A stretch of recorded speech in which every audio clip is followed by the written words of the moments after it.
और देश में अर्थव्यवस्था की हालात तेजी से सुधर रही है। कोरोना की वजह से जो नुकसान पहुंचा था उसकी धीरे धीरे अब भरपाई हो चुकी है और संसद में बजट से एक दिन पहले पेश किए गए आर्थिक सर्वे में यह कहा गया है कि अर्थव्यवस्था उस खराब हालात से अब उबर गई है। अमृतकाल थीम पर आधारित आर्थिक सर्वे में बताया गया है कि सप्लाई चेन में सुधार और मजबूत घरेलू डिमांड से ग्रोथ को सपोर्ट मिलेगा। इकोनॉमिक्स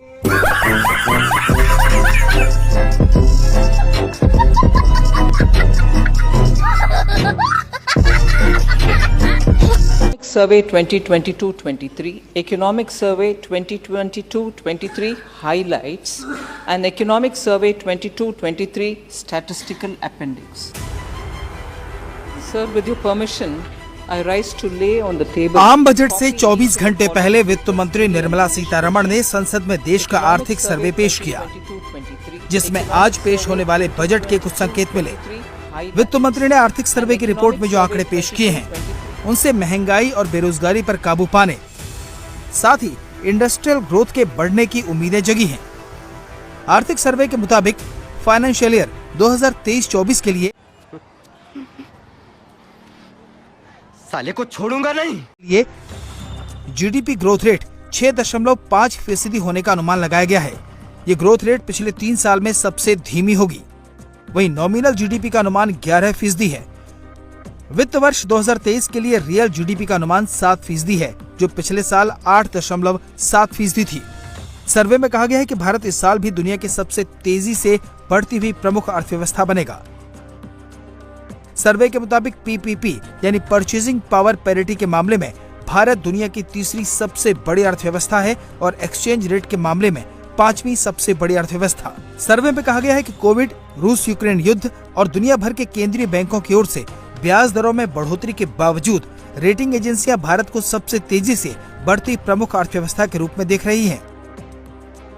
रिपोर्ट में कहा गया है कि अर्थव्यवस्था ने जो कुछ खोया था उसे लगभग फिर से पा लिया है, जो रुका था उसे नया कर दिया है।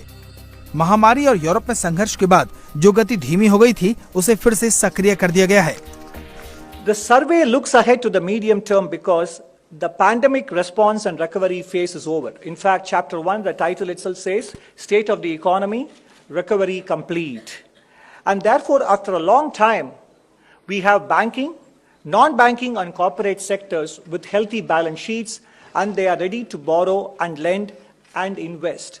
So we don't have to speak about pandemic recovery anymore. We have to look ahead to the next phase of India's economic growth process. आर्थिक सर्वे में महंगाई से लेकर बेरोजगारी तक का जिक्र है। सर्वे के मुताबिक महंगाई पर अभी और काम करने की जरूरत है। शहरों में बेरोजगारी कम हुई है। केंद्र और राज्य स्वास्थ्य पर ज्यादा खर्च कर रहे हैं।